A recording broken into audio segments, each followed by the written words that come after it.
Teldar Paper, Mr. Cromwell.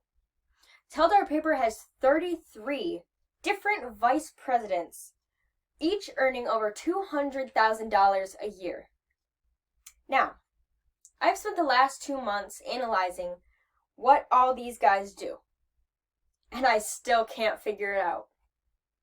One thing I do know is that our paper company lost $110 million last year, and I'll bet that half of that was spent in all the paperwork going back and forth between all these vice presidents. The new law of evolution in corporate America seems to be survival of the unfittest. Well, in my book, you can either do it right or you get eliminated. In the last 7 deals that I've been involved with, there were 2.5 million stockholders who have made a pre-tax profit of $12 billion. Thank you.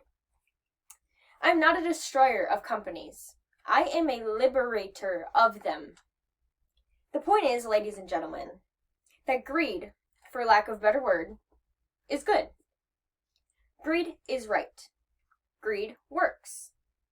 Greed clarifies, cuts through, and captures the essence of the evolutionary spirit. Greed in all of its forms. Greed for life, for money, for love. Knowledge has marked the upward surge of mankind. And greed, you mark my words, will not only save Teldar Paper, but that other malfunctioning corporation called the USA. Thank you very much.